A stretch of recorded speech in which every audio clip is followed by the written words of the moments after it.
Assalaamu calaykum. Ku soo dhowaada kanaalka daruuraha. Waddanka Ingiriiska ayaa waxa uu si rasmi ah ugu dhawaaqay in kaniiniga lagu magacaabo dexamethasone uu wax weyn ka tarayo laguna daweyn karo bukaanada aadka ula ildaran fayruska koronaha ee ay dunidu baadi goobayso dawadiisa. Ingiriisku waxa ay tijaabo ku ogaadeen in dawadan dexamethasone-ku ay badbaadin karto dad fara badan oo qaba fayruskan, waxaana loo fasaxay adeegga caafimaadka qaranka Ingiriiska ee NHS inay bukaanada ku dabiibi karaan dawadan. Kaniinkan dexamethasone-ka ayaa loo isticmaalaa in lagu daweeyo xanuuno badan oo ay ka mid yihiin caabuqa jirka, neef-qabatinka, xasaasiyadda, difaaca jirka oo yaraada, xanuunka kala-goosyada, cudurrada maqaarka iyo wixii la mid ah. Waana dawo sidoo kale leh khataro fara badan oo caafimaad. Waxa ay dhakhaatiirta Ingiriisku sheegeen in dexamethasone-ku uu u fiican yahay dadka uu sida xun u hayo fayruska koronaha, maadaama cudurkani uu dagaal culus la galo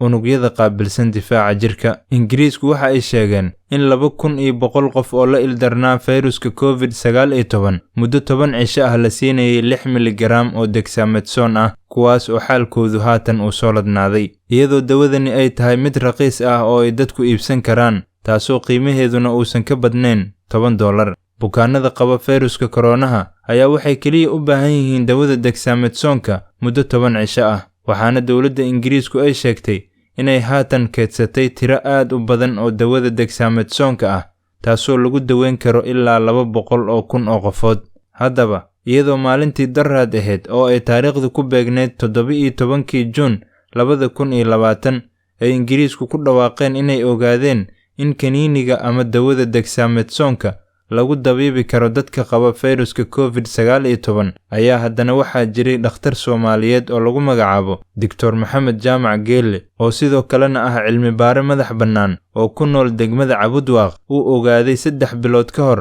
in dawada dexamethasone-ta lagu daweyn karo dadka qaba fayruska koronaha, waxaana uu dhakhtarku sheegay inuu macluumaadkaasi la wadaagay wasaaradda caafimaadka Soomaaliya iyo dhakhaatiirta isbitaalka Martini ee magaalada Muqdisho oo ah goobta loo gaar yeelay in lagu karantiilo dadka qaba COVID-19. Dr. Maxamed Jaamac ayaa waxa uu soo bandhigay caddeemo muujinaya iimayladii uu bishii hore ee May la wadaagay wasiirka caafimaadka dowladda Soomaaliya Dr. Fawziya Abuukar Nuur iyo maamulka isbitaal Martini. Nasiib darro, Dr. Maxamed Jaamac wuxuu sheegay in dhammaan dadaaladiisii uu ku doonayay inuu kula xiriiro macluumaadkaasi muhiimka ahna uu gudbiyo wasaaradda caafimaadka iyo dhakhtar kale oo ay saaxiibo yihiin oo ka howlgala isbitaal Martini, in dhammaan iskudayadaasi ay shaqayn waayeen. Kadib markii hadalkiisa meel laga soo qaadi waayey, jawaabna lagu soo celin waayey. Haddaba, Dr. Maxamed Jaamac bal ha inoo sharaxo natiijadii baaritaankiisii iyo xogtii uu soo ururiyey ee uu damacsanaa inuu ku badbaadiyo dad badan oo Soomaaliyeed oo haddii magaciisa la xusi lahaa ay sharaf weyn u noqon lahayd ummadda Soomaaliyeed oo idil. In dhakhtar Soomaaliyeed uu dowladaha horumaray ka hor ogaaday waxtarka ay leedahay dawada dexamethasone-ka oo sidii loogu talagalay mooyee siyaabo kale loo adeegsan karo. Assalaamu calaykum waraxmatullaahi wabarakaatu. Anigoo ah Dr. Maxamed Jaamac Geelle ah cilmi baare madax bannaan leh nambar caalami ah, waxaan halkan maanta ku soo bandhigayaa baaritaan ka sameeyay caabuqan la yiraahdo coronavirus COVID-19 ee dunida saameeyay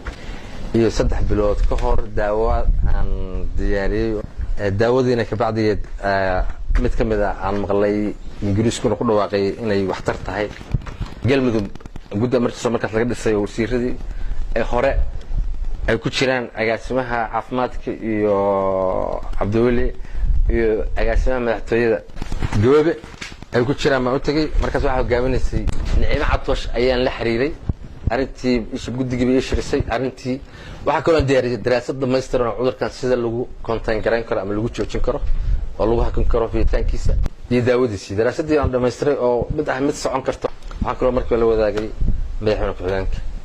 arintii kulli waa soo dhawaayeen. Markaas waxay yiraahdeen okay waxaan ka dhigaynaa technical advisor guud Galmudug. Arintii markaas aniga waa gabadhan haare maadaama technical advisor arintan aan qaadanayo codkaagu meeshaan ku soconayaa WHO kala xiriiraysa wasaaradda caafimaadka kala xiriiraysa therefore halkan si bil bay ugu qaad kale. Markii ay ahayd Abriil baa u tagay ay 19 Dr. Cabdiraxmaan Fure oo waagi hore waqti aan UNICEF aanu ka shaqeynayay asaguna qaybta nutritionka wasaaradda caafimaadka ku joogay oo markaan dambana aan dad ku ogaa Martini maalin ugu yiri aan mooday baan wacay had ka war hadan daaweyn aan tijaab magaranaysa aan u malaynay daaweynka yihiin maadaama haysataan cudurkiina adinku magaranaysa baaritaanka haysataan bukaankiina haysataan daaweynkan ka war hadan ila tijaabisid oo formalka iyo qaabka aan u marayna aan ku sharaxo emailka u diray ay maana ka baan la xiriiray niyo wuxuu yiri soo qaadna waa la joogaa hawshana way ugu badan tahay aniguna hal shiftaan gala arintii dhakhtarkii way markii la telefoonku sida ii taabtay waxaan raacay emailka wasaaradda caafimaadka ee officialka waxaan helay emailka wasaaradda caafimaadka ee dhakhtarada Fawsiya ayaan helay Bakar oo magaranaysa minister at info.gov.so telefoonka helay way qaban weyday message aan qoray way qaban weyday numberkiga baaritaanka caalamiga orka numberka aan diray way qaban weyday arintii waan u diray baydaway ka bacdigana way soo jawaabay markii uu jawaabay nin aan wada shaqeyn jirnay oo qaybta nutritionka UNICEF ka shaqeyn jirnay oo leeyahay Nuur Cali oo hadda wasaaradda u jooga balaaninka qaybta balaaninka u jooga baan la xiriiray WhatsApp kan ka wacay Nairobi joogo halkaan uu looga dhanka u dhacay runtii arintaana hayaaba runtii arintaas arin ku dhaafay soo diray asaga markaas waxaan u diray iyada dib ugu celiyay 28 iyada markaan waxaan u diray 23 kii hore maxaa u diray 16 May inta isla emailkii aan u diray Dr. Fana kullu soo gareeyay daawaas iyada oo dexamethasone oo kamid ah saddex daawo oo ahaa dexamethasone oo tan ceftriaxone oo tan waliba aanu daawooyinkaas waxay ahayd saddex daawo oo saddex Turki laga sameeyay iyo omeprazole saddex daawo oo nu gudbiyay mid kamid ah ayaa Ingiriis ku dhawaa waqtigan diyaariyana helana saddex bilood baa ahayd waqtigan wasaaradda ishaq galmudug aan la xiriiray oo aan rabay inaan meel aan ku istaago jaran aan helana waxay ahayd laba bilood ka hor bilka horna waxaan la wadaagay isbitaalka Martini iyo isbitaalka maxalli ah ishaq wasaaradda caafimaadka iyo madaxda la wadaagay anigoo sida uga warsogay xoogaan confusion ka sidii wasaaraddu ila shaqeynayso iyo sida ay uga muuqato yani dadka badbaadinaya inaysan aad magaranaysa adnood inaysan diyaar u ahayn shaqadan ay qabanayaan ayaan shalay waxaan arkay daawada saddexda nooc mid ka mid oo